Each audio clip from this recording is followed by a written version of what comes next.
We are here at the Natureplex, and you're getting a little behind the scenes look because this is our animal care unit. This is where we keep all of our education animals when they're not either on display or being used for programs, and we have a very special sneak peek of something for you today. So I shared a picture yesterday on our Facebook page, and I think a lot of people were not able to figure out what it was, but it is actually from our brand new baby alligators. So to give you a little bit of understanding of how we keep alligators here, we have a lease with Alligator Alley, which is in Summerdale, Alabama. I highly recommend that you go visit them. They have great education programs and a lot of really cool alligators that you can see, and a very knowledgeable staff. And so what we do is we have alligators that we can keep for about 2 years. That's about what we keep, what we're able to keep here. And so we keep alligators for 2 years before they are returned back to Alligator Alley, and they continue their education mission there. So we start with hatchlings, and so that's what we have. We have our new hatchlings. We returned Delta 2. So we have alligators. We've had Delta 1 and Delta 2 were both alligators that were kept here until time for them to return to Alligator Alley. And Delta 2 returned because she outgrew her enclosure. We had her for 2 years. And now we have Delta 3, and we decided to get a second alligator, and that's because for our education programs, we saw the value in being able to rotate alligators. So we're not just using one for programs. We can use one, give it a break, use another one. And so now we have 2 alligators, and their names are Delta 3 and Bayou. And I'm going to get one to show you. And let me swap you around here. Whoop. Trying to wrestle a little gator here. So this one is Delta 3, the American alligator. And I wanted to show you our enclosure. This is one of their enclosures that we have for them, and they're living together right now. Obviously, they are going to want more space as they grow, but alligators actually make fantastic mothers, and so that's what I want to talk to you about real quick today while showing you these little hatchlings. So these were born in the fall, so they're a few months old. But you can see just how big it is. This is an American alligator.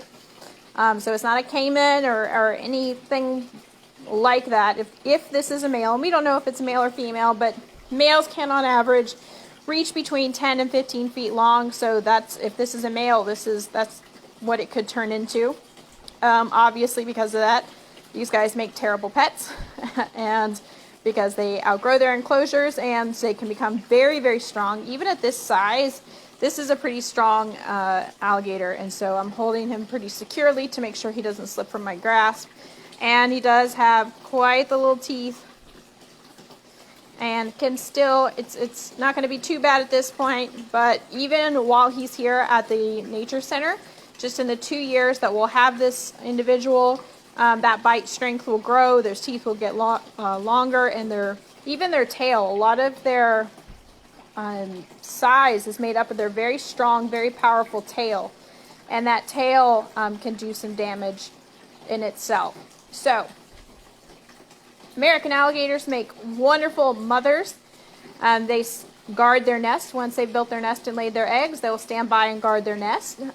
When baby alligators are in the egg, they'll start chirping to their mother, and she will chirp back to them to encourage them to break out of the egg. And then she will carry them from their nest on land. She will carry them in her mouth to the nearest water source. And alligators will actually stay with their mothers for up to 2 years. And she'll protect them. So if there's danger, she can make little sounds to them. They can respond back and communicate back to her. She can open her mouth, and as long as they're able to fit in her mouth, she will gently put them in her mouth and keep them safe until danger passes. So they are excellent mothers. So I'm going to show you, this is Delta Delta 3, show what a strong swimmer this guy is. On land, they move pretty awkwardly, but in the water, they are very fast and very efficient swimmers. He's going right over there to under a nice hiding spot. So this is we have pretty large enclosures for these little guys, plenty of places for them to bask, like they would do naturally, and also hide. And I'm going to show you Bayou. Bayou is our second hatchling. This is Bayou. And we're going to put Bayou right over here. See, he doesn't want anything to do with me, and going to go where he feels the most safe, which is directly into the water. And so baby alligators are used to sticking close to each other because they would stick close to their mother. But eventually they will have their own space to make sure that they're not stressed out by being overcrowded or anything like that. And we'll have these guys for about 2 years to be used for education programs, and eventually they'll make their way back to Alligator Alley. So I hope you all learned a little bit of things about alligators and how mama alligators and hatchlings live, and maybe you will get a chance sometime soon to participate in a program at the Alabama Nature Center and see our hatchling alligators. Have a great rest of your day. Bye.